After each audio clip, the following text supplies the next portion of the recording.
Welcome, welcome. Yo, yo, yo, what's going on, everybody? Whoa, whoa, whoa, I need some more energy. How's it going, guys? Yeah, that's what I'm talking about. Yes.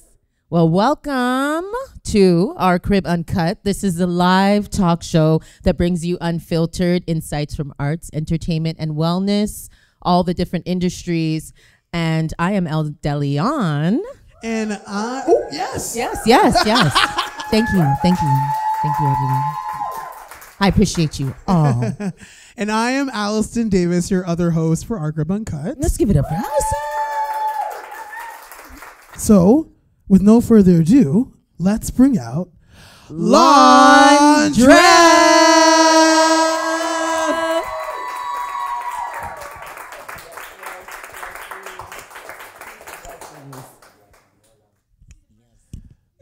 Wow, yes, let's take in this outfit real we quick. need a little fit check. Something Sometimes like- we do a fit check, you know, Yes. on Our Crib Uncut. I'm for the alignment Something of like- all the colors. Yeah. Like, yeah, we in there. And I We think in I there. got the memo a little bit. We did not plan this. Yeah, we did but- not. We got the earth colors going on. Right? And then Alliston, shoot, we're all for it. Yes. Tap it in. To kind of launch us in, to make us more comfortable, we have a segment that we usually do with our guests. Oh, yeah. It's called 1 Minute With. Now, this one's a 1 minute with you. So we're going to ask you some random facts, and you got to go really quick and answer them. Okay? Okay, for sure. So one-word answers kind of thing. For sure. Alrighty? Elle, are you ready? Audience, ready. you guys ready? All right. Nice. I'll start this off. So, unlimited inspiration or unlimited time? Unlimited inspiration. Okay. Hey, nice. This one's easy. iPhone or Android? iPhone, no Right. doubt. We know why. We know why. I know my Android users are like. Okay, fruits or veggies? Fruits. Ooh. Spoken word or rap? Always the spoken word. Always the spoken word. Always the spoken word. Okay, baked or fried? You Can from I taste it ATL? first? Can I taste? He's tasting in his mouth right now. He's like, baked or fried? Right now, let's go with fried right now. Okay. All right, I got time travel to the past or peek into the future. Peek into the future. Peek into the future. Just a I know little everyone peek. wants to know why. I know. Okay, deep connection or broad influence? Deep connection always. Deep connection always. See, I would have guessed that with you. Yeah. Books or music?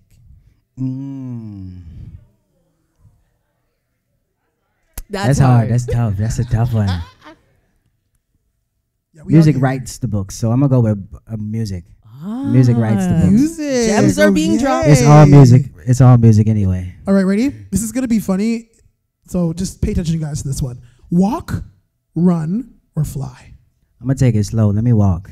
Okay. Let me walk. Let me just take it slow. Okay, so this one I really want to know because I love meditations. We did one on our first episode, actually. Guided meditation or silent meditation? Silent. Yeah, silent is the vibe. Silent is the vibe. Okay. I All want to right. know more about that. This one's for the homies, guys. Toronto or Atlanta? We in the 6, so I'm in the 6. I'm choosing the 6. Come on. We I'm got a full choosing the house in 6. here. I'm choosing the 6 anyway. Oh, the Hey, six you hear that, wins. Make some noise for that answer, guys. Yes. The 6 is hot though. Like we got a lot going on here, so I can understand. Is this your why. first time? This is my first time in the 6, so I feel the love. I feel Wow, the energy. incredible, Yes. guys. First time touching. First time in the 6. First time. We did We that. are super honored and blessed for you to Yes. use this as your first time. Very historical, the things that are happening here, and we are very, very grateful. I just want to echo that as well. So thank you so much for coming over and chatting with us, Our Crib on the Road. But before we get into the tea, I just want to read a little bit from your bio so that anyone who doesn't know about our special guest can get to know a little bit about them. Okay, so Londrelle Love is an American poet, author, writer, and musician whose works, words, and poetry draw deep inspiration from Eastern philosophy and ancient spiritual texts. All right, and that's just a little bit. We're gonna get into this conversation. You're gonna learn more things you do and don't know, and then we're gonna give you a chance out there to also drop some questions. So please get them ready. Yes, all right. Make sure you put them in your noggin. But for now, I have a quick question for you. All right. Okay? For sure. How was your trip here? My trip here. You fly, right? I flew. I didn't walk here. I didn't walk this time. But how was your flight? It was grace. It was grace. I have a 10-month-old daughter, and so sleep is very limited in my life right now. And so I had an opportunity to sleep for 2 whole hours. Whoa! Without chasing a 10-month-old around the crib, or her screaming up the place in joy, in the spirit of joy and love, calling me out. Amazing. I love that. She got a little bit of rest. I like it. A little bit of peace. Oh, inner peace and by yourself. Right. I slept like a baby. Well, not my baby, but yeah. I slept like somebody's good sleeping baby. Amazing. And reading through your bio, it seems like you love to travel, to walk places. I don't know if you know what I'm leading up to right now, but why I say this is because you took a 21-day stroll from Atlanta to Ferguson, Missouri. Now, that's crazy. That's a long walk. That was a job. 21 days? How many kilometers is that? How many kilometers? Or I guess overall. You know, that's miles. funny. I don't know my from kilometers. Canada. We do I don't know my kilometers. Miles, yes. But somebody got to have a translator. 680 miles. Wow. 680 miles. How many kilometers? Anybody an expert? I think that's like 1,214. Wow. Yeah. That's this is crazy. good for a clip later on of numbers flying around my head and not knowing how to do this. Great. Yeah. No. How did you take this epic journey? Like, what launched you to do this? Tell us about it. Well, the run was initiated by just my desire to raise awareness around police brutality, and especially for the case of Michael Brown, in which he was killed in his own neighborhood in the street by police. But during the time, I just feel like nobody was really paying attention to it. It was a very big outpour and outcry in the beginning when it happened in the summertime, but by September, October, it had started to die down. And it was something that at the time I felt very passionate about, and wanted to do something to help the families feel like they were seen, feel like their story is being heard. So I organized the run. Me and a friend organized the run from Atlanta, Georgia to St. Louis, Missouri, to help bring awareness around the situation that happens so frequently in the United States, and just wanted to do something out of my heart.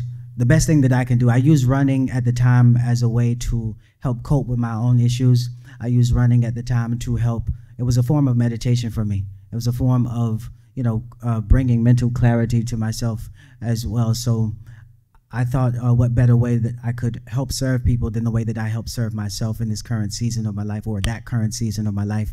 And so organized the run. It took, like you said, 21 days to finally make it there. During the process, I do believe we raised about $70,000 for the family. Yes. Wow. Amazing. Yeah. Big round of applause for that. That's amazing. And I want to get to, I want to know what was an unforgettable moment during this run, because it's a long time. So was there a moment where you're like, wow, this was something I will never forget? Every day is like that, and my body reminds me of that every day. But I do believe when we finally reached St. Louis, it was like this was all purposeful. Just the embrace of those who came to meet us, and just the response from not social media, but media outlets like Good Morning America and LA Times and New York Times and the British networks and stuff like that. So because during the whole time we got really no coverage. We had a few radio interviews back in Atlanta, television interviews back in Atlanta, but nothing really to help bring a larger awareness. So I think the moment that we really arrived there on the site, in the scene that Michael Brown was killed, I literally broke down in tears. I mean, you can go back and look at the photos and the videos. I literally like broke down in tears just on one part from just the journey and finally making it to the finish line, but on another part to feel the sorrow and the grief in the atmosphere, and just to really take that all in as a part of the transmutation into hope and faith and belief in something positive in the midst of all of this darkness. Yeah. Wow. Yeah. One last question for you based on this. What was in your headphones? What was that? What was in my that headphones? Yeah. Back then, it was a lot of live music, like, because it wasn't like music that I make now. I wasn't making that type of music back then. I was in that space of awareness, but I didn't hear this sound. So Kendrick Lamar was big for me during that period. He made, I think, a lot of protest music during that time. Big Crit was big for me. Future was big for me when I was doing that run. A lot of talks by Martin Luther King, Malcolm X, and all the great civil rights leaders during the time. So I was really tapped into a lot of different frequencies, a lot of different empowering civil rights energy to be able to like give me the vibrational nourishment that I needed to, make that long trek. Wow. Yeah. Wow. Amazing. Yeah, that's incredible. Amazing. That's super inspiring. Oh my goodness. Yes. And if you want to learn more about that, you can look up #RunForJustice. And as Londrelle said, you can go and check out the highlights, stories, pictures, might be. It should be on somewhere on Google. Yes. I really don't talk about it. It feels like a past life for me. Yeah. It feels like so long ago, but it was literally like yesterday. And so I've grown a lot from that. Yeah. It's like I said, it's like I'm a new person from that. And so I really don't give myself a lot of time to reflect on that. So I do thank you all for even bringing that up as a conversation, because it's rare that I have those conversations about something so profoundly impactful in my life. Yeah. Honestly. Thanks for letting us know. Thanks for talking about it. Yeah. Like, we were hoping that you would, dive in, and I feel inspired by that. And I know a lot of people in the room, I could hear the ums and ahs. They're feeling inspired too already. We're only one question in. Yeah. Juicy tea. Yes. And so, okay, hopefully you will still be on board with us for this one, because we want to go even a little bit further back into, because Atlanta, at least from what we've researched, that's when you really started to think about who you wanted to be and start to develop those connections that are getting you to where you are now. And so we wanted to know, even when you were a child, we heard that you were shy and introspective.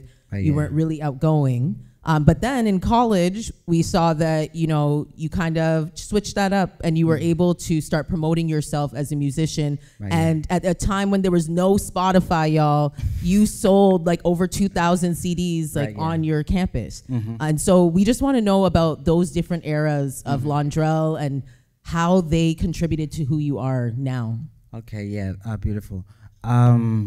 I think as a kid, I was always in tune with music and the rhythm of the music, although I didn't speak much or say much, just because my environment was very violent. And as a sensitive child, you kind of just like turn inward and you numb yourself to all of the noise. And so the noise that was going on within me was it was music. It wasn't music in the form of words, but there was a rhythm, there was a vibration, there was an energy that has always been with me. And I'm keen to sounds and frequencies, and I'm very sensitive to music and instruments. And so I naturally feel a connection with the divine through music and through sounds and vibrations. So I've always been in tune with music in general. Even if it wasn't positive music, it was still something that lit my spirit. And so growing up, I always had music within me. I would always, play with my cousins, and we would record. We would dub over whatever's on the tape. We would dub over and just make our own songs up, and karaoke, and just writing our own songs in our own hearts and minds. And so that was a great part of my childhood, the childhood that I remember. And so translating into later years of high school, where I, just did like freestyle battle raps on the bus loop. Yeah, remember those. And that turned into not taking it serious, but that turned into more recording. And I think I recorded for the first time when I was like 17, 18. And then I went to college, and that is where I began to bloom as an artist and learn marketing and learn imagery, and also majored in mass communications. And so learned film and how to film myself and how to somewhat speak on the microphone and just deliver my message in a more effective way, a more precise way, a more defined way. And I'm still learning, but refining the gift, mastering the gift, sharpening the gift every step of the way. And of course, I didn't always make this type of music. It was just the life that I was witnessing and the life that I had been exposed to before the books and before the spiritual teachings and before everything that I have arrived in now. It has been a journey into this. It's not like overnight. It's more so seeking the light and trying to find the light the best way that I know how, and being open to the magic of it all, and being open to the not knowing of it all, and trusting more than the vision, trusting the gift. I think that has been important to me, because the gift is God giving himself to you, and the vision is all up to God. To give you the opportunity to see, the vision is a blessing. And so I don't really try to see the vision. I'm more so in tune with the gift, because the gift is the presence of God showing up here and now, giving itself to you, giving himself to you, so that you can share the gift of God with others. Yeah. Wow. Amazing. I love that. Yeah, that just applause, guys. elevated that trust, the process, hold the vision. That's like big elevation right there. Yes, love that. yes. Thank you. It's cheat codes. Yeah. It's really cheat codes. Come on. So tap in. Up, up, down, We're down, going side, there. side. Now, we've talked about your past a little bit. You talked a little bit about your present as well. So with defeating obstacles from a young age, you talked about being silenced, and then now you got your voice. Now I want to know where you're at now, and what other obstacles do you mean to kind of tackle in the future? Oh, for sure. There was lots of those. Because we all go through unconscious stages of our lives. And so right here and now, I'm bringing the light of my awareness, the light of my presence into those unconscious stages of my life. So most of my unconscious stages were when I was a child. And thankfully, gratefully, with the most humble and joyful spirit of gratitude, I have been blessed with a daughter. She's a 10-month-old. And so she allows me to bring the light of awareness into all of my unconscious areas since a child. My childhood was plagued with violence and, like I said, violence and traumatic abuse, physical, mental, and verbal, by my mother. And so having a deep mother wound, but also arriving here and now as I am, as a healed man, as a healing man, bringing all of this awareness and all of this love back into the past, rewiring my nervous system, reconnecting my subconscious with my conscious mind, and just taking it one day at a time, whatever comes up as I am present, bringing that presence of love and peace and tranquility and understanding and divinity into all the areas in which I was unconscious. And so it's work, it's life work. It's not just like you have arrived at this point and you're done doing the work. It's really life work that we're doing. And so I'm up for the challenge, I'm up for the journey, I'm up for the joy of it all, because it just makes me better and it helps me shine even brighter, Yeah. Nice. Beautiful. Yeah, I love that. Yeah, feeling motivated right now, right there. And I don't know, I'm so honored to be sitting here with you, because there's a lot of artists in this room that I know, and our organization at R.I.S.E was founded on providing a safe space, especially for poetry and spoken word artists, because it was not something that was respected. Like, people were like, are you trying to rap? Okay, if that's not rap, then get out of here, kind of thing. So you, being able to be a trailblazer in this genre of music is really affirming for a lot of these folks here. And I'd like to know how you are able to strike a balance between conveying positive messages while addressing raw realities in your work, which hip hop in general is known for. You know, rap is known for being able to do that, but in poetry, you've been able to do that. I'd love to know more about your process and how you know, thought to make that happen. Yeah, that's really just the gift.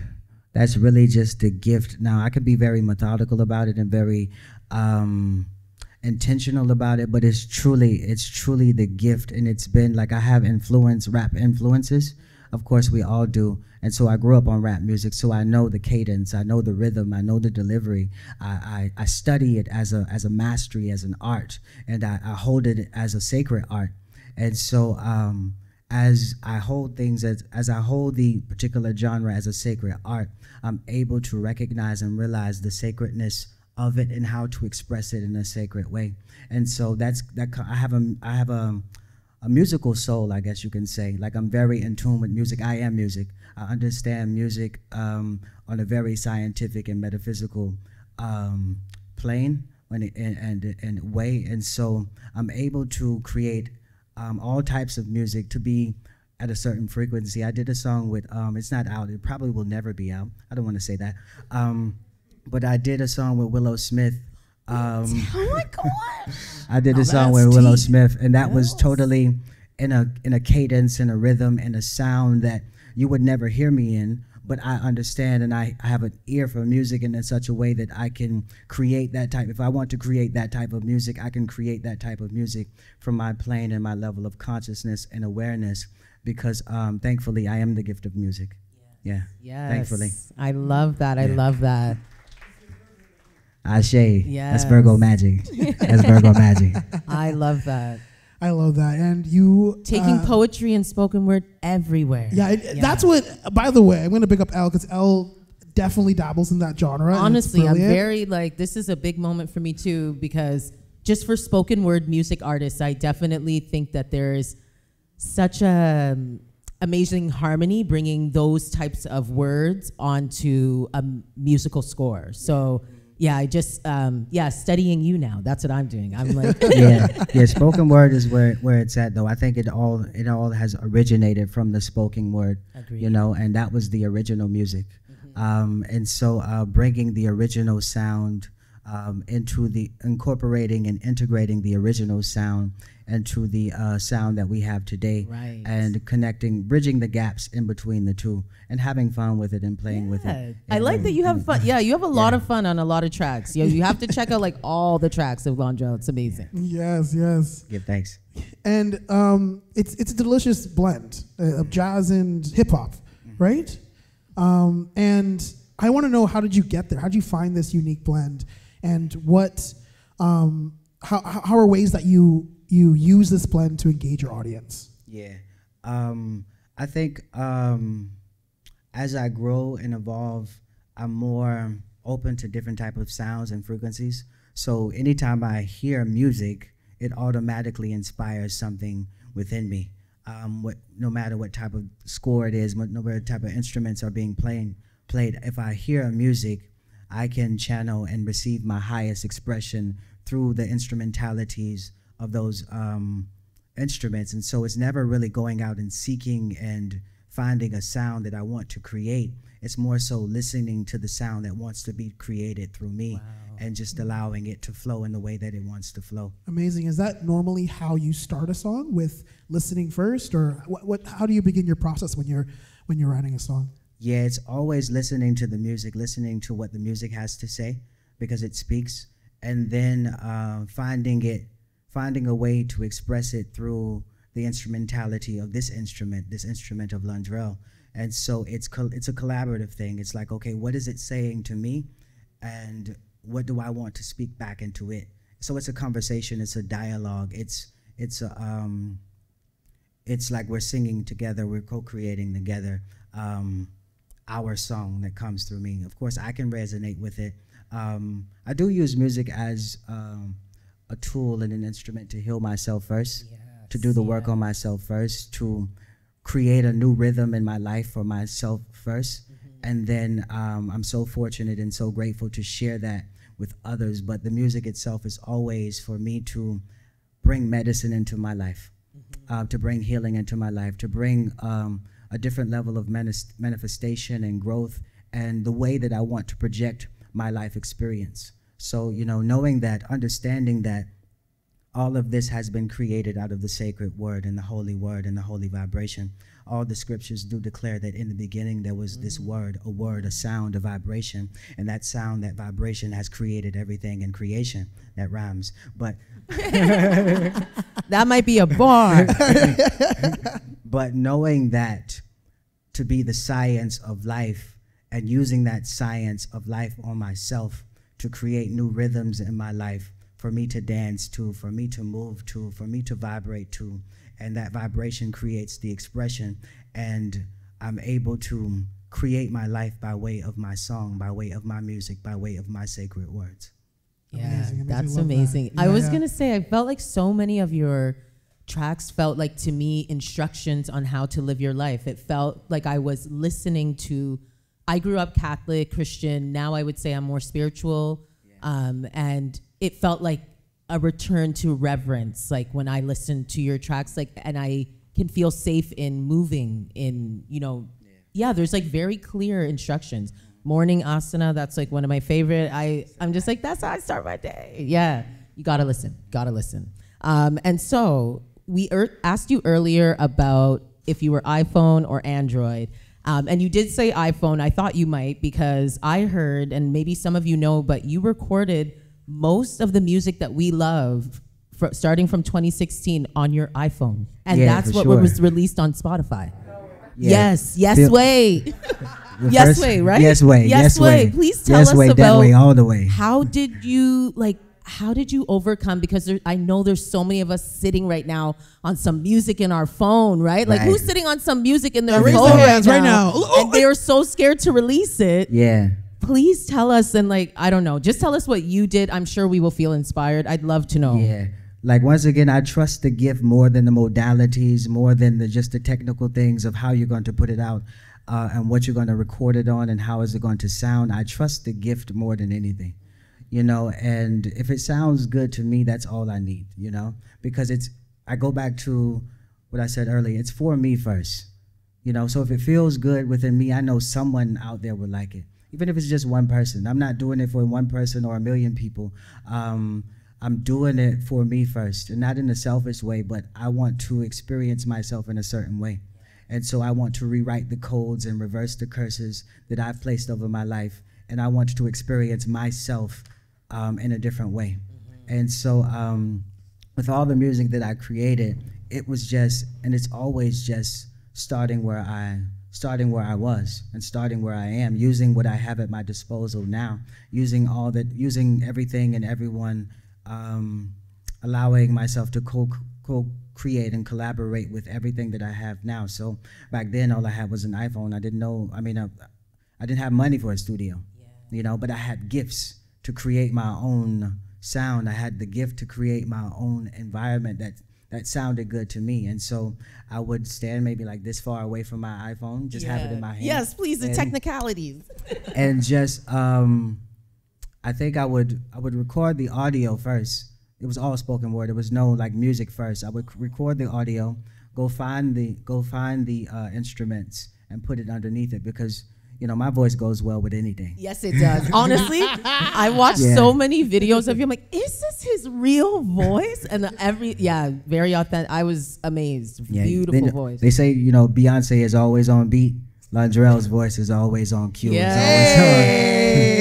And so, talk about it. And so I'm able to just, you know, speak in my normal cadence and find something that aligns with that cadence. And so the Feels album was just that, me having the poetry, writing the poetry with no lyrics, and then finding lyrics. And I would even edit my final bounce on, quote unquote, bounce on Final Cut Pro X.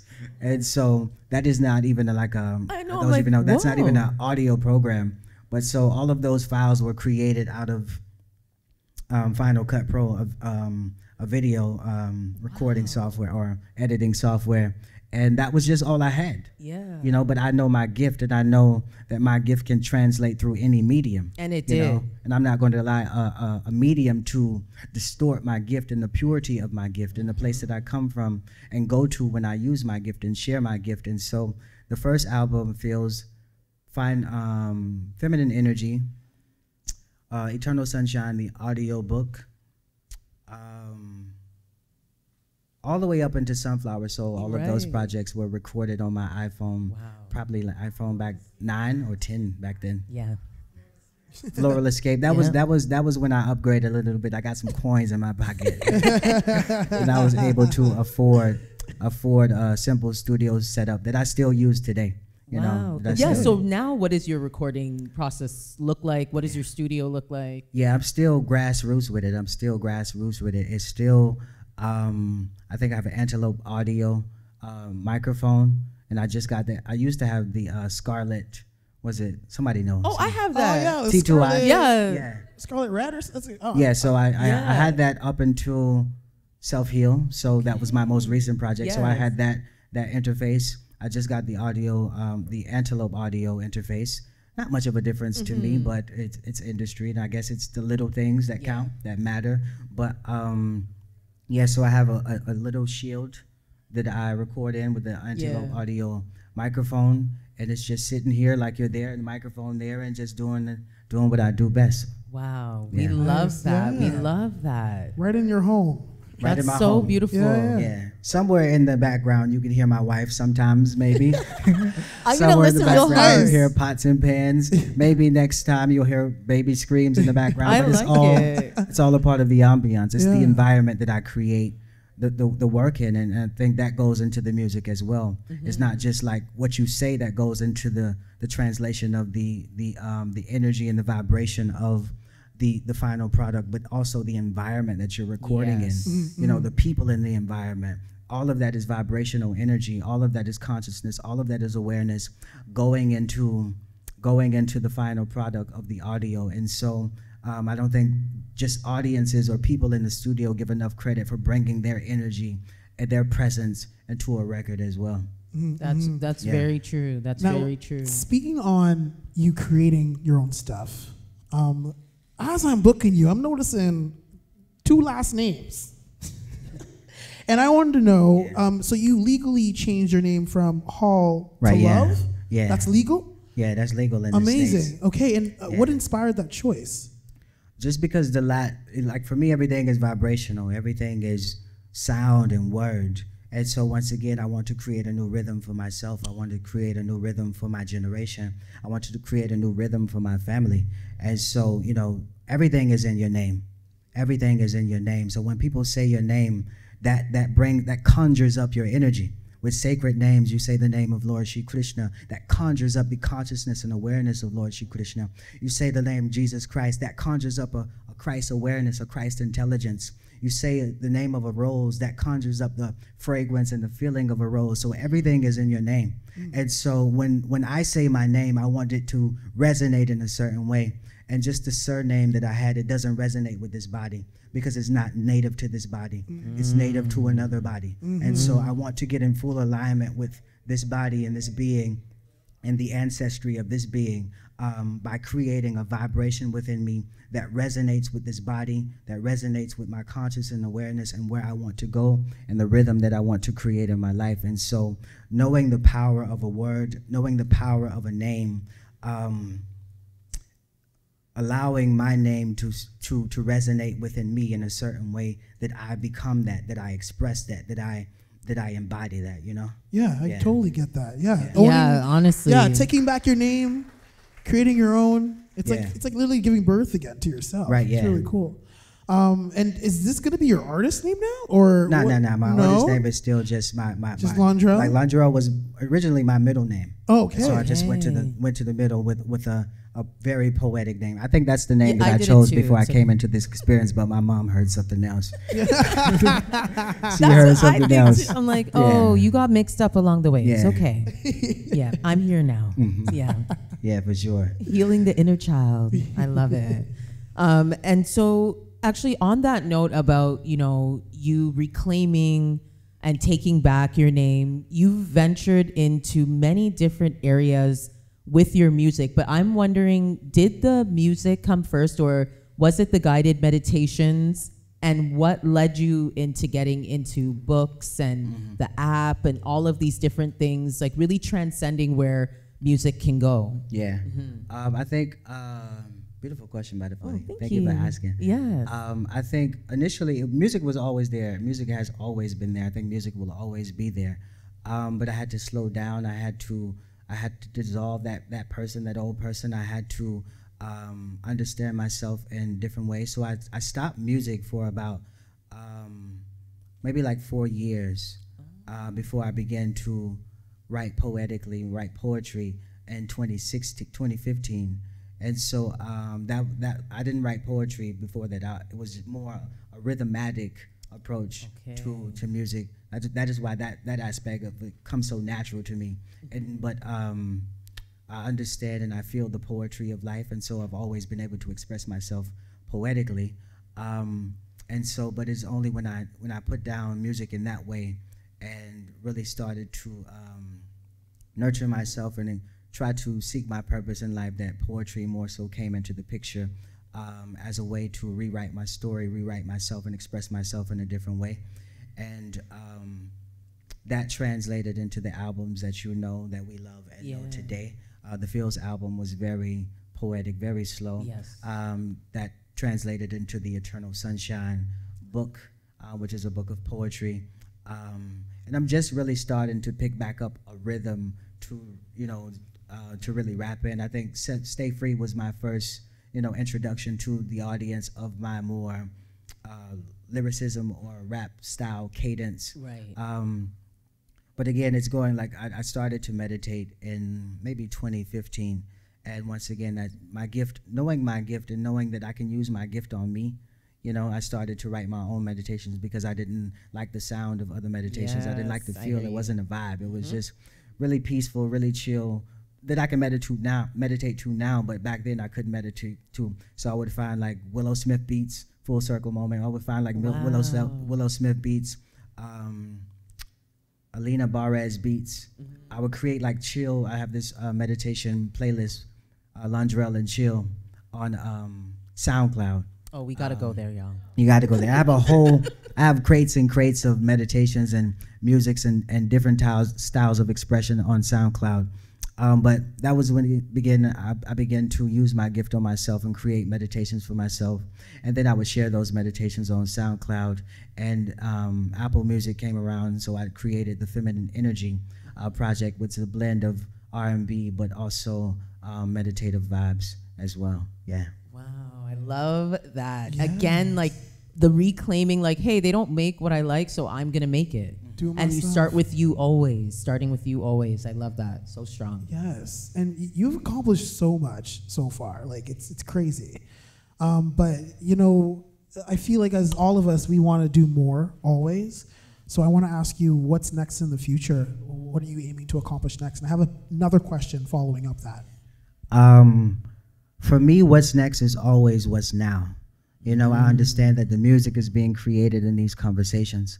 I understand that the true value of anything that I create is in the now. I'm being nourished by the now. I'm being fed inspiration in the now. I'm being fed just clarity in the now and reaffirmation. And so for me, this is a part of the creative process, and I'm always enamored and grateful for the opportunity to create or to co-create, to converse, to connect in ways that the music doesn't always express.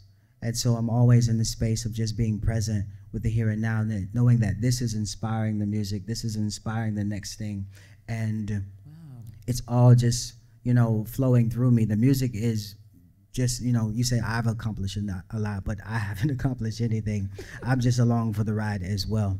And it's all the divine, it's all God, achieving and succeeding and rising and falling. And I'm just grateful to witness that all and be the voice of it all, but really just humbled at the opportunity to be used in this way, be used in this way and to be held in this way. And so for me, what's next is, like, I'm a visionary, but what's next for me is just being present, being here now. Of course, I have projects that I'm working on, and I don't know how next that is, but I know for now is the next thing that I'm doing.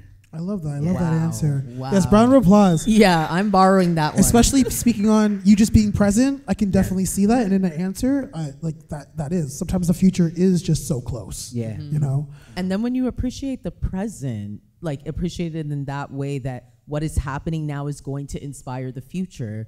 Yeah. Wow, that just like opened up my mind. I'm definitely going to be utilizing that in my life. Thank Life you hack for 3. that. Thank you. Life hack 3. I do have a follow-up question. We're going to get a little bit deeper. Okay. I want to know what future you envision for your daughter, because you express so much love for her when she's grown up. That future that you envision for her, how does your music impact that vision, or how does that contribute to that vision? Beautiful question. I have yet to even think that far because she brings such presence into my life. But I do hope and pray and affirm a future where she can be radically her in a world that may try to confine her.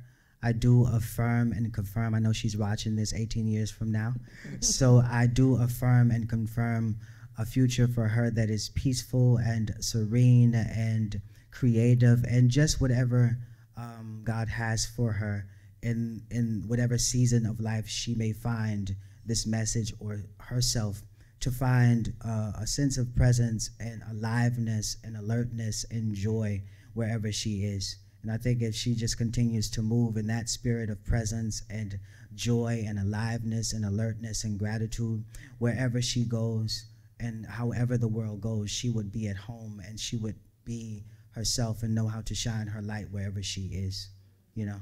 I love that. I love that. I'm pretty sure she's going to love it too in 18 years. Yes, I love you, baby. I love you. Oh, I love that so much. And we would love to know, you know, going now, stepping away from, not really stepping away from your career, but really getting actually deeper into it. And hopefully you're on board to tell us about a breakdown that led to a breakthrough, especially as related to your career. Like, was there any major thing that happened? And I feel you're a person that always transforms any situation, so there's probably so many, but we love to know how people transform their breakdowns into breakthroughs, because it is all about perspective. Yeah, truly, truly. I think there are so many breakdowns and breakthroughs.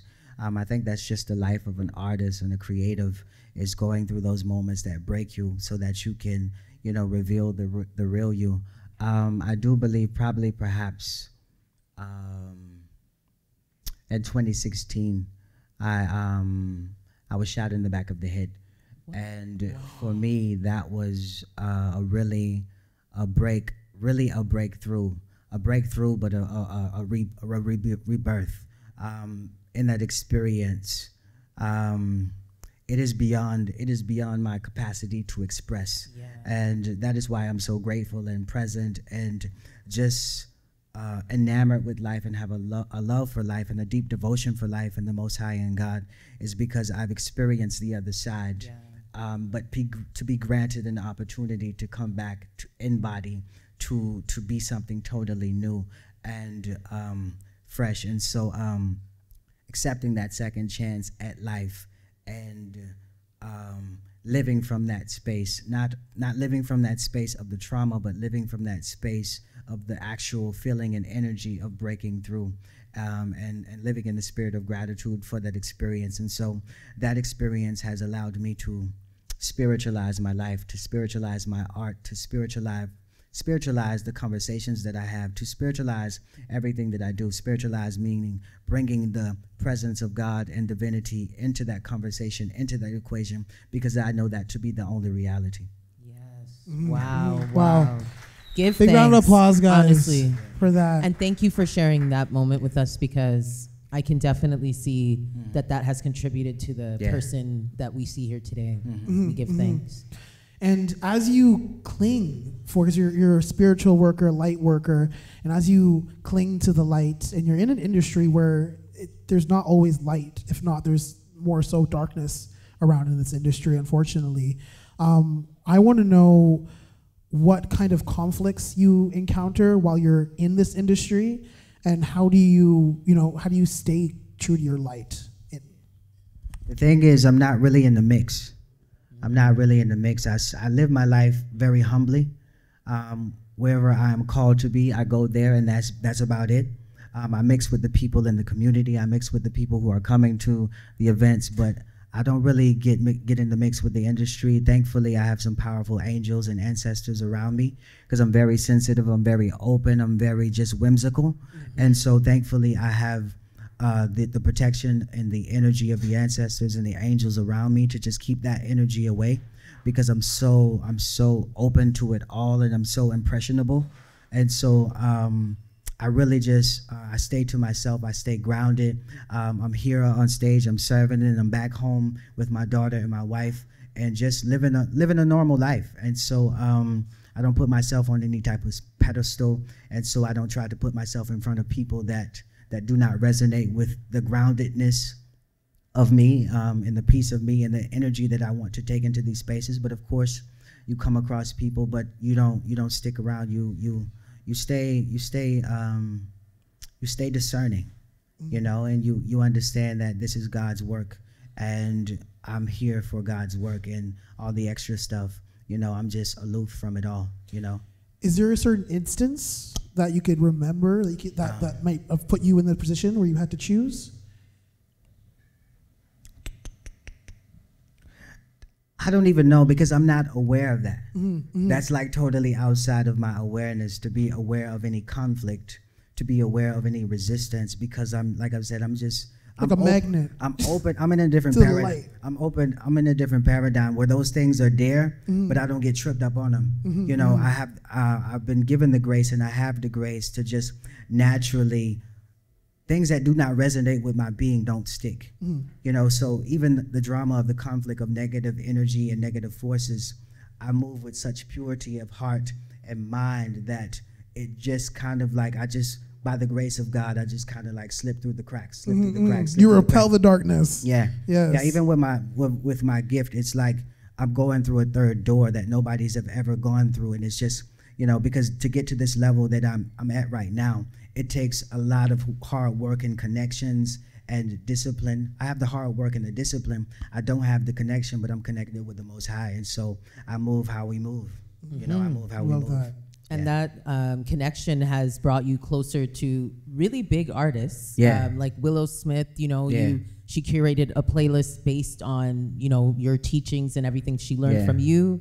Janae Aiko, like a lot of big artists are reaching out to you. So, you know, keeping up with this idea of how you prepare yourself for these moments, Right. I'd love to know what your daily ritual is like, when you're getting ready for a performance, when you're getting ready to even do something like this. Yeah. Like, how do you protect your energy, as Alliston was saying? Like, even practical things. I'm even thinking in my head morning asana right now, like how you start your day. Yeah. But yeah, would love to know any tips that you have, even that you would share to others that maybe they should do. Yeah, I think I'm always in conversation with God.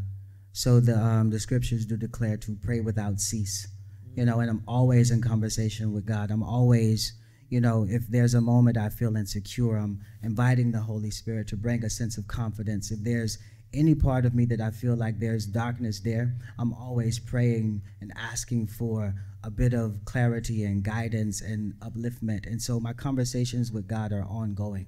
You know, from the time that I wake up to the time that I go to sleep, I'm always in conversation with God. So that always puts me in a lighter space, in a more present space, in a more aware space. And from there, it's just going with the flow in the energy of the day, meeting the energy of the day where it's at, waking up as early as I can. I have, once again, I have a daughter, and so we wake up pretty early. And so that's always good to wake up with the energy of the day, and because that energy there is fresh. It's like the day is being born again. And so as you meet the day with its newness, it gives you a sort of energetic boost into your day. it gives you a fresh start to your day. And so as you move with that energy of the day, you kind of like flow through the day better. I do, nowadays I meditate for like 15 minutes because that's all my daughter allows, which is perfect. That's great really for me. Good. 15 minutes. That's amazing. Yeah. And so normally, before me and my wife had our daughter, I would meditate for maybe an hour every day. Wow. And that was the season of my life, to meditate for an hour every day. But I'm learning to, it's not about duration, it's about depth. And so I'm getting the same amount of depth that I would get in an hour. I would get that in 15 minutes by practicing the meditation techniques that I practice. Kriya Yoga is a practice that I'm initiated in. It's a very impactful practice if you are in the world, serving the world, and having to give a lot of energy and receive a lot of energy. And so it's a very energetic practice. Sometimes I do yoga or stretch. Me and my wife stretch. We stretch every morning. But as far as like preparing for a show, same thing. I get a little bit more time to meditate and pray. Once again, that's always a given. And just really listening to reggae. That really helps me. That helps me get into a rhythm of my message. Now, was that always your music, or because your wife's from Trinidad? I think she has. Yes. I think she has had an influence, but reggae and Rasta is a calling. Okay. You don't choose it; it chooses you. And so, to be invited into that space, you have to resonate with the message and the rhythm of that message, and the teachings of that message, and the discipline of that message. Mm-hmm. And so, it comes with a whole different energetic level. I do from time to time. I listen to a lot of chants, a lot of Vedic chants and mantras. Yeah. I do chant them as well in my home and my family. Mm-hmm.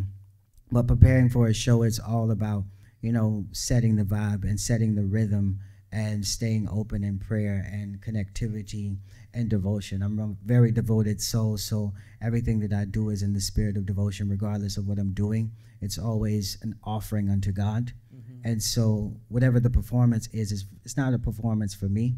It's really a service. And so it's a part that I can't rehearse, the conversation, the dialogue, I can't rehearse. And so it's just going into it with presence, because it will inspire a different conversation. The conversation, like I can rehearse, but it never translates on stage in that way. Yeah. Because there's a different energy in the audience, and that energy is calling for a different way to be poured into. And it's like, as we meet, as we greet, there's a different conversation sparked, because we come from our different levels of perspectives and frequency and energy and vibration, and we all need to be open in a certain way that we can't open on our own. And so when we come together in collective environments, it creates a different call. It creates a different conversation. It creates a different dialogue. I love that. I love that. And as our collective here, I think we have quite a bit of artists. Guys, if you're an artist, put your hand up. If you're an artist. Any type of artist. You created. Nice, yeah. That's like majority of our audience here. Round of applause for you guys. Yes. Yeah. Give it up Toronto for is known for their artists. I want to say, it's just like Atlanta as well. We're a very heavy artist scene. And I guess I want to ask, what advice do you have for inspiring artists or artists in the room that you want to give seeking positive change with their art? Always be the change that you want to, see in the world. Be that, because that absence is the world. That's your place that you feel. That's the void that you feel in your particular field of creativity. So wherever you see an absence, that's an opportunity to step into that space and say, I will fill this gap. I will be purposeful in this gap. And really just trust in the gift more than you trust how things look or how things seem, because your sight is very limited, but the gift is unlimited, because the gift comes from God. And the gift is God giving himself to you so that you can give God to others. The gift is the Divine Mother giving herself to you so that you can give the Divine Mother to others. The gift is the almighty power of whatever you call it, giving itself to you so that you can use that gift on yourself to jazz up your life, to spruce up your life, to, magic your life, to enliven your life in such a way that your life reflects the art that you share and give. And so being an artist is a true gift. It's not to be slept on.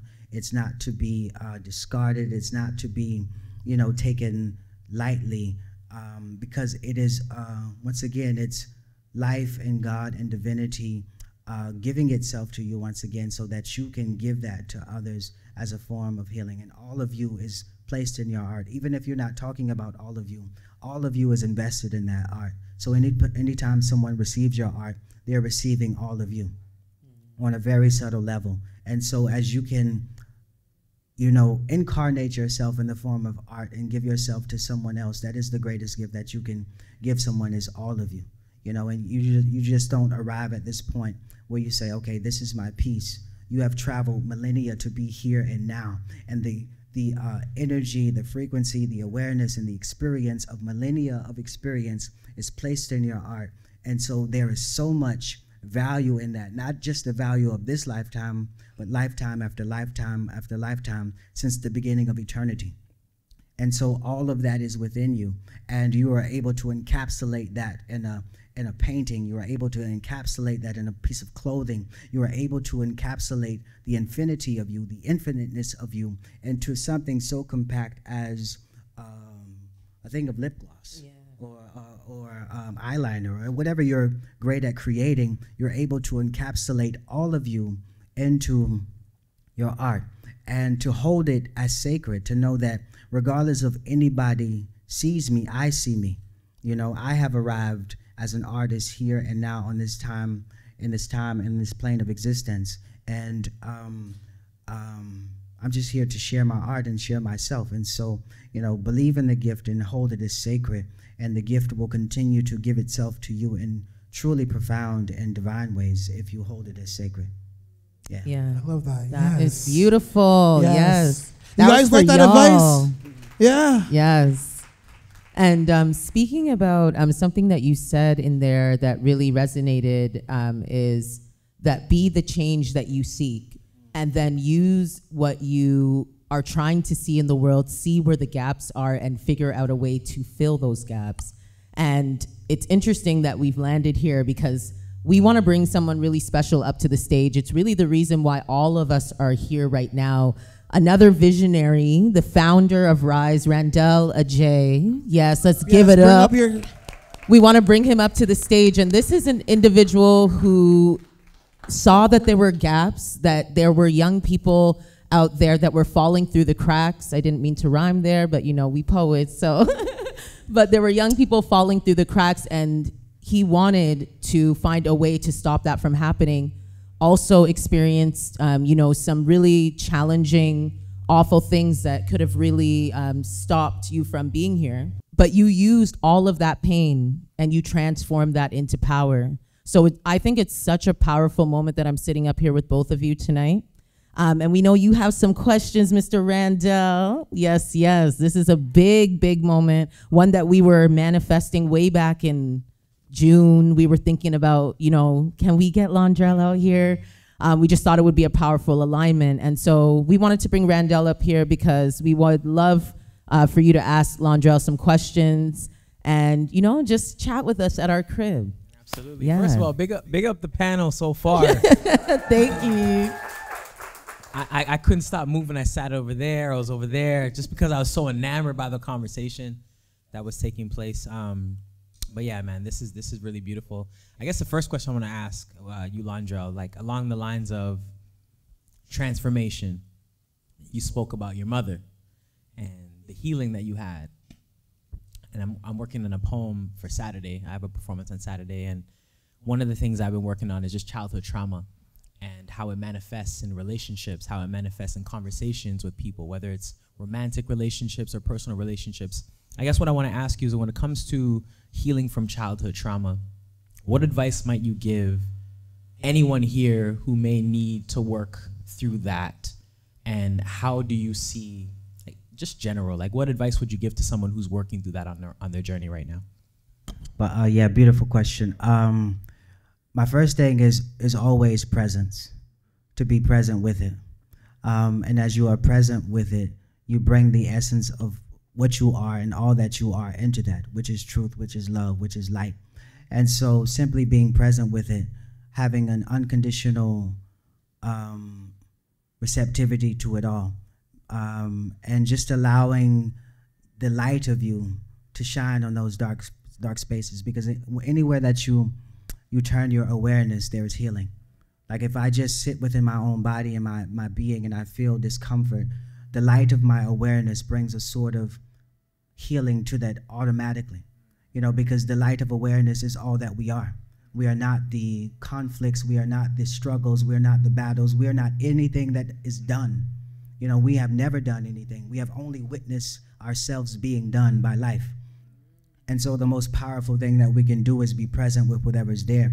And it's not like, okay, you know, because healing is a process, but, you know, healing is a life process. And so you're not always trying to be healed, you know, because you are the power that heals. And life is traumatic, and life is struggle, and life is sorrow. This life is conditioned by these experiences, and we are conditioned by those experiences. So it's not to never have to heal anything again. It's just bringing more awareness to the areas in which you need to heal, and allow your awareness to be the guide and the intelligence to know what you have to do to bring a sort of remedy to those things. And the remedy, you are the remedy, you are the medicine. And so it's just bringing yourself back into those spaces and not trying to fix it, because you don't need to be fixed. You just need to be present and here and now, and allow the light of your awareness to be the balm, to be the medicine, to enter into those unconscious areas, because trauma and hurt and sorrow and pain is just unconsciousness. You know, it's just areas in which we are unconscious. And so as we bring our light of awareness and consciousness into those areas, automatically the healing begins to happen, you know, and it continues to happen as the more you just bring your awareness to it, awareness to it, awareness to it, awareness to it, awareness to it, because the work is hard, but the work can be light, you know? The work is hard, but it can be light. And so once we learn to do that, of course, there are different techniques and modalities and teachers that will tell you how to do the actual work. But when you get to doing the actual work, what you will realize that all that you were doing is bringing your awareness into areas in which you were unaware. And so if you can do that consciously and presently, you can quantum leap, quantum leap, quantum leap, quantum leap, if you're open in that way, if you're light in that way, truly light in that way. And some of us like to go through the mud, but there is another way to travel. There's always another way to travel. I love this, man. I love this. Wow. I guess the second question I want to ask you is, here at R.I.S.E, we really embody this idea of edutainment. And for us, you know, there's so many concerts you can go to, and everybody's, you know, I don't need to talk about all the negativity in music. But I guess for me, as somebody similar to you, like, I'm listening to you, I'm like, man, our lives are very parallel. We're both Virgos, by the way. One day apart. But it's just so many parallels as I'm sitting listening to you. And I guess I want to ask, when you think about this idea of art and the role of art, and especially in the time that we are in right now, I don't have to get into all the details. I'm sure we all know all the craziness that's happening in the world. But when you think about the role of art and healing and the opportunity that we have for deep self-expression, like you said, you write for yourself. And it reminds me of an artist, an elder, who says, write for yourself, but edit for others, Lillian Allen. What do you think the role of art and healing can be when it comes to the world we're living in? I think art and expression is the highest way. I think art and expression is perhaps the best way and the only way. The only way to truly, because we are so connected, the only way to affect each other on a mass level, on a vibrational level, is through art and poetry and self-expression and music. Again, getting back to the root of it all, you know, which is self-expression. We are the self-expressing itself and in the living form. We are the living word in living form. And so the transformation has to happen through our words and our creative expression, you know, because we are creative expressions. And so it's getting back to the root of it all. I'm a root type of person. I like to get to the core of it all and go from there and move from there. There are different modalities, but let's get to the core of it all. let's change our conversations, let's change our dialogue, let's express ourselves in a new way. And as we begin to experience ourselves in a new way through our expressions, we begin to project that expression onto the screen of time and space and be able to truly heal and awaken in a way that is not so methodical but very magical, you know, because all of this is magic. All of this is magic. Speaking of, I saw someone with their hand out, a hand on their head, like, yo. It seems so easy. It seems so easy. And it is, but we rather trick ourselves to believe that it's not. So speaking on that, there's this belief that I have that we are both the actor and the director of our lives. So you're the director in the sense of, you know, like you said, being present, being aware, being conscious of how we are essentially creating the script. And then in the same role, we are also the actors in terms of the choices that we make or how we respond to what life happens, right? And the awareness is really important. I love how you kept speaking to the awareness. So in that, I feel like we all come here with a purpose. Right, yeah. And for many folks, I'm grateful I found mine. But I think for many folks who I speak to, they're almost there, or they're trying to figure it out, or they're not quite there just yet.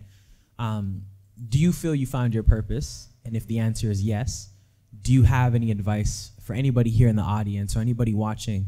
How would you go about finding your purpose in the present moment and in this idea of, you know, just being here in the now? How would you go about finding your purpose? Beautiful question, beautiful question. I think for me, purpose is always expanding. So you never quite find it because you are always expanding. And so right here, right now, I have a purpose in the way that I express myself, you know, in the way that I have arrived in service. But I think purpose always expands as you expand. And I think what we should be seeking is a greater and deeper connection with ourselves. And that comes, and as we develop that greater and deeper connection with ourselves, we can be purposeful in anything that we do. You know, it's like you have certain cleaning products that are multi-purposeful. So, you know, we are multi-dimensional beings, so why do I have to have one purpose? Why do I have to just be created just to do this when I am multi-dimensional and I have arrived in time and space from infinite potentiality? So which means I have the capacity to do anything that I concentrate on. Of course, we have to concentrate because that's just the modality of playing the role, being the actor on the stage. But in that concept, being the director meaning not the individual, but as the collective consciousness in which we are, expressing itself as an individual. So we are directing it because we have all agreed to come here and be now. And we are acting because you have chosen to be Randell, I've chosen to be Londrelle, you know, you have chosen to be you, you have chosen to be you, but together we have connected in a space, in a liminal space, in an infinite space, in a timeless space, to be here and now and allow ourselves to be here and now. And so, and we're always collaborating with ourselves in that way. And so to really cling to purpose is to miss the entire picture, you know, to forget your vastness. But purpose is essential at starting and getting on this journey. You need something, you need your why. You need your why am I going to show up today? Why am I going to serve in this way? And so as you find your why, it automatically allows you to go deeper and deeper and deeper into purpose. If I would have stopped in 2016 with Run for Justice, I would have thought that was my purpose, and I would never be able to expand in this way. And so you have to always allow yourself to expand and purpose and always be arriving, always be arriving, always be arriving, always be arriving, ever new in your spirit, and allowing yourself to be of service wherever you are. I do believe that the very foundation of purpose is how can I serve? How can I serve this community? How can I serve myself? How can I serve others? And if you lead with the modality of service, you can use that in anything that you want to do, whether it's poetry, whether it's writing books, whether it's guiding meditations. I'm just using myself as an example, but whether it's on stage serving in this way. So I can serve on any stage because I know my highest purpose is service, you know? Yeah. Yeah, round of applause for that response, guys. Those are some incredible questions. I thought we came up with some good questions, but You just came and snatched. Those were amazing. I brought it home. Very profound. Yeah. I love the gems that were dropped right there. I collected so many. I really hope that all of you did. And now it's your turn. Okay, so we would love to know your questions for Londrelle. So we're gonna come out into the crowd. You know, just put your hand up and we will get you the mic. Yeah, I'll go down. All right, so Alliston's coming out. We have a question all the way in the back. And I know this individual came through real early. Yes. I loved it. This is a true fan, so I'm very excited to hear this question. Yes, so first say your name and then ask your question, okay? Hi, beautiful human beings. My name is Nicole. My question for you, Londrelle, is how did you meet your wifey? Oh. I say you're getting spicy. You're getting spicy. We're going there already. Like most of us millennials, I met my wife on the internet. On this thing that we used to call the internet back in my day. On Instagram, of course, through a mutual friend that I had met maybe 3 or 4 months earlier in the physical. So she was a little messenger. My wife was kind of like her best friend or her friend, or my wife now. And so she dropped gems in her ear about, hey, I met this guy, and maybe I don't know what that conversation was like. But she started to follow me, and I started to really follow her. And she magically, I do say that word put an emphasis on magically. She decided to come to the United States, to DC, and very covertly decided to come to Atlanta to connect, just to connect. And from that moment, it opened up a very powerful portal of presence and love on a new level and healing on a new level. And so, yeah, that was our initiation into each other. She is my twin flame. She is my everything. She is my light, my joy. Yeah, she is my teacher. She is my guru. And so that was in 2019.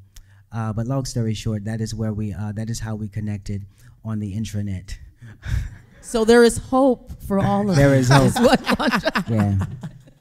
All right, any other questions in the audience? Hands up. Yes, right here. Peace. So my question is, I know you're new to the parenting game, but in terms of like your own journey, spiritual journey, like how has being a father to your daughter, like how has that expanded you? How has that taught you? Like how is she teaching you? Because I know they do that. Beautiful question. Thank you, Ebony.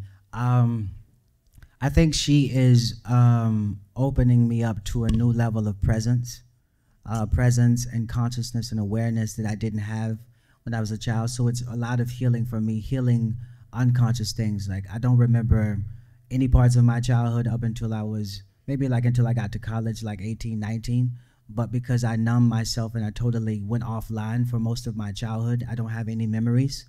I don't have any, I missed connections. And so I'm reconnecting my software and hardware in ways that are more childlike, which allows me to be more expressive, more confident, more present, and whatever the magic that she teaches me and her being, whatever the things that I missed, the development that I missed as a child, I'm redeveloping in that way. And so it's things that I don't know about, but things that I can see in the way that I arrive when I'm with her, with my wife, and with you all, and with community as well. And so very magical ways that I can't explain or can't divine, but I know that she is helping me heal in ways that I will be forever grateful for. I guess what I'm trying to say.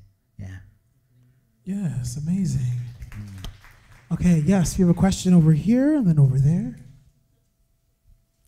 Hi, I love you. First of all, thank you. I love you. But I really want to understand how you would define love, especially because it being something so powerful coming from you that you went and changed your name to love. Yeah. It's clearly, I feel like you can describe it on a different complex level that other people wouldn't be able to say it. Yeah. So yeah, what is love to you? Love, that's an eternal conversation. That is the I know it's never ending, it's but never if ending. you had to, let's say like in 2 words, and you had to just in simplicity, I know it's a very complex topic, but in simplicity, what is love in a simplistic way to you? Because it should be simple, right? Yeah. Love, is presence. Love is being, being present with all that is, and not reacting to it, but responding to it in a loving way. It is an unspoken way. It is something that the mind cannot grasp. It's just being present with whatever's there, whatever's here, in an expansive way, in the way that you are a container for it all, in a safe space, a nurturing space, a very connected space, in a way that you see no separation between, you and me, and the floor and you, and the sky and you, and the clouds and you. It's being connected with everything in such a way that you are present with it, and that you allow yourself to be in joy with it, but also enjoy it as well, and it to enjoy you. And so, very simply, it is presence. It is a lesson. It is the lesson of presence and deep connection, I guess is what I would say right here and now. Yeah. Love that. Love that. Okay, so we have a question over here. Thank you. My question is, do you have any words to say on conflict resolution? Conflict resolution. Again, presence. Knowing that the conflict is just surface level. The conflict itself is very surface level. It comes across as like, okay, you didn't take out the trash, or that's just my own situation. You didn't take out the trash, or you did this to me, I said this, you said that. It's very surface level.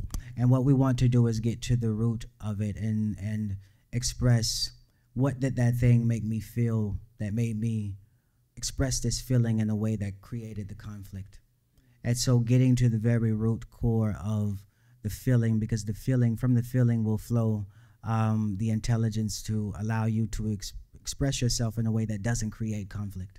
And so as you get to the feeling of, maybe you're not feeling seen, or maybe you're not feeling heard, or maybe you're not feeling valued, and say, when you do this, it makes me feel like you don't care, or when you do this, it makes me feel like you're not hearing me or listening to me, or when something happens, it makes me feel in this way. When you can express the feeling, then a person can automatically have empathy and compassion with you to say, okay, I don't need to create an argument or a conflict, because you're telling me the feeling.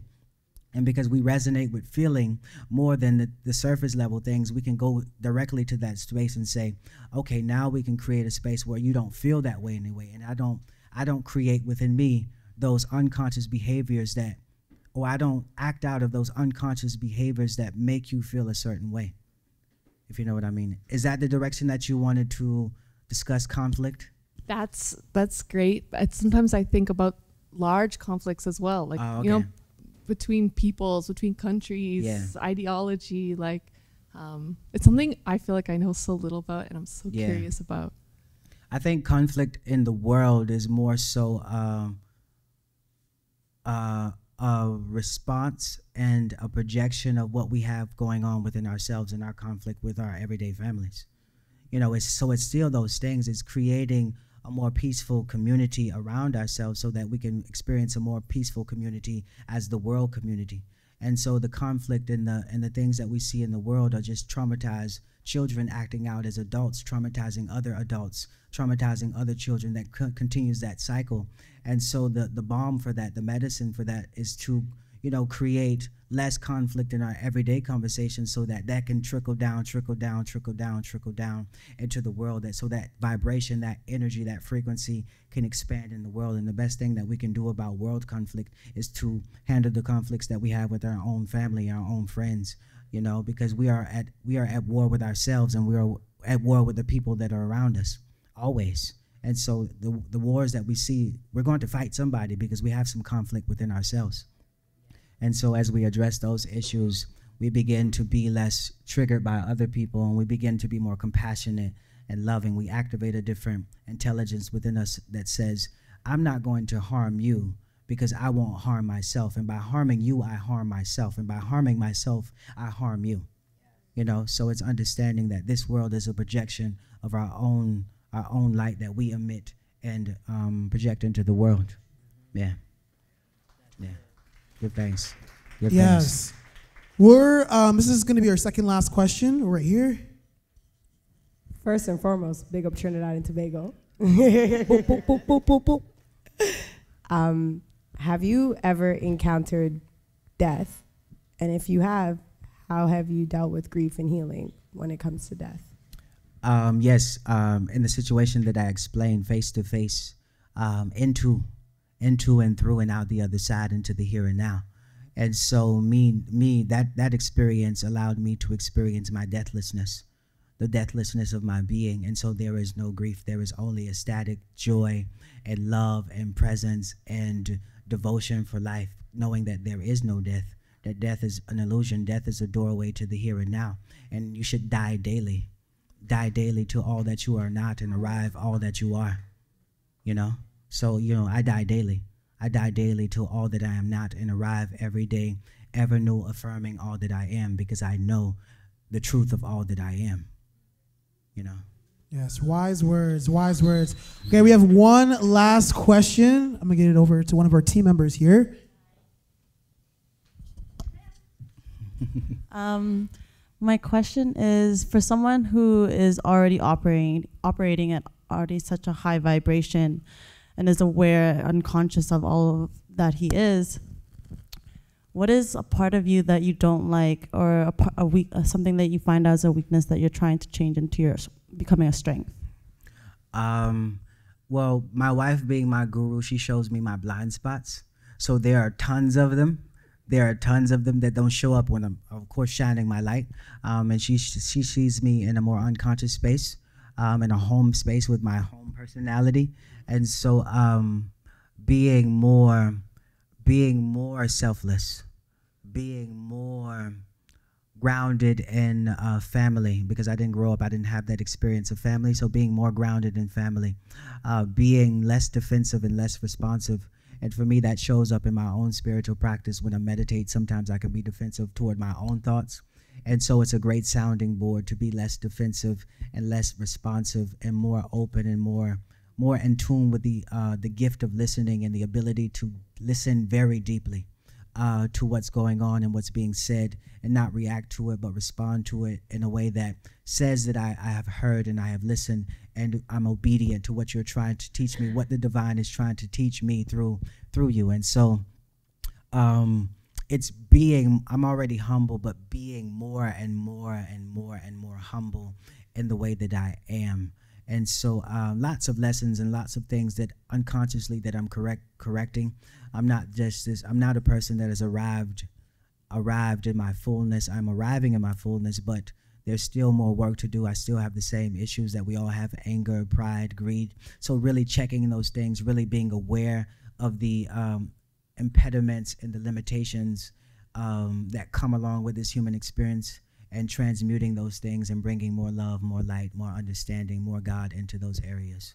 You know, so it's a constant journey. It's not like I'm done growing. I'm involved in healing. Wow, yes. Yeah. Beautiful. And there you guys have it. Big round of applause, guys, for Londrelle. Yes. And I know there were a few folks, who will definitely want to tap in. Can anybody come up here on the mic and spit one of those Londrelle lyrics? Hey. Oh, is that a hand up? She got the vibes. She got the vibes. Come on up here. She got the vibes. Come on up. Come on up. Give us those beautiful bars, those peaceful bars. Send us off into the night. Yeah, you can and sit let right us know here. your name as well. My name is Khadijah. Yes, Khadijah. Hello. Come on over to the crib. Hi, Londrelle. Peace and love, peace upon you. I listen to gratitude a lot. So, gratitude, that's my everyday attitude. Come on, I know y'all can help me out with Gratitude, that. that's my everyday attitude. I think I really just got shy. Yeah, no, it's true. The lights go on. But you So got it right, though. I got to be thankful because I Okay. know someone lost their life today. Exactly. Exactly. that was the lead. Do you know the lyrics to finish it up? I do. I gotta be thankful because I know someone lost their life today. And so every moment I endeavor to live life the righteous way, to serve with a sense of purpose and let love light the way. Even if I die today, that's just the price I pay. Yeah. Just know I tried to be kind and seek the divine every night and day. Every night you and got day. it, girl. I know it. You got it, girl. Let me tell you, I know it. I know it. I think I just got really shy. We appreciate you being so brave right now and Thank coming yeah. up Go here. bravely. It's the vibes. Yes, that's it. Go bravely. We love that. We love that. We love that. And tell them where you're representing, because I see you got a hoodie on right now. I do. Yes, yes. So my name is Khadijah. I'm from Toronto, where we're all from. Wow, shout out to Toronto. And I am a fashion designer. I have a clothing brand by the name of Freshman. Freshman represents all of us. So Freshman represents anyone who dreams big while striving an extra mile for success. The motto is to think positive. We live positive. We get one life to live as a human, so we live by the phrase, the sky is the limit. But we love it. Give it up for Khadijah and Freshman. Give it up. Just to touch on it, this was the reason why I asked you this question. This brand was my brother's brand.